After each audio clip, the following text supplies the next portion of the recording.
په غزه کې د حماس اداري مطبوعاتي دفتر په یو اعلامیه کې ویلي چې د جمعې ورځې برید کې له 15 او ډېر نور کسان ټپیان شوي هم دي چې د ځینو روغتي وضعیت پکې ښه نه دی.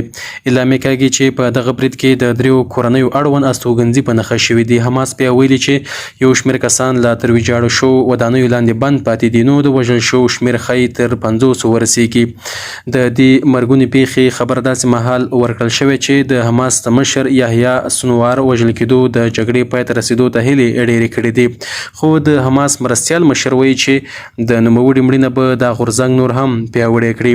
هممهاله بیا د امریکا ولسمشر جو بایډن ویلي چې لبنان کې د اوربند لپاره چانس لا شته، خو په غزه کې ستونزمن دی. هغه دا څرګندونې برلین کې د جرمني، فرانسې او برطانیه له مشرانو سره تر کتنو وروسته کړي دي. ځایي سرچینې بیا وایي چې د غزې په شمال کې انټرنیټي او مخابراتي خدمات پرې شوي دي، نو اړیکه ورسره ټینګول نه کیږي.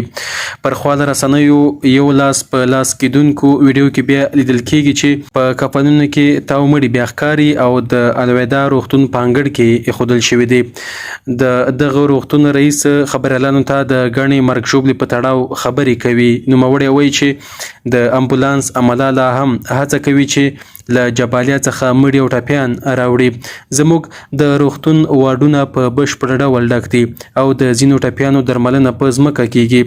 د رویټرز خبري اژانس په وینا غزه کې د حماس تر کنټرول لاندې روغتیا وزارت ویلي چې تر دغه وروستي برید ورمخکې د جمعې په ورځ په دې تړاړه کې تقریبا 19 کسان وژل شوي وو. د کډوالو د جبالیا پنغالي د نن شاوخوا 400,000 خلک ایثار پاتې دي او تر 2 اونیو ډیره موده کیږي چې ډیر کم خواړه او اوبه ورسیږي. اسرائیل وایي چې د جمعې په ورځ د خوړو، اوبو، روغتي وسایلو او خیمو په ګډون 10 لارۍ توکي د غزې شمال ته استولي دي، خو ځایي روغتي چارواکو بیا رویټرز ته ویلي چې له دغو لاریو یوه هم د جالبیا په څیر سختو اغیزمن شو سیمو ته نه ده رسیدلې.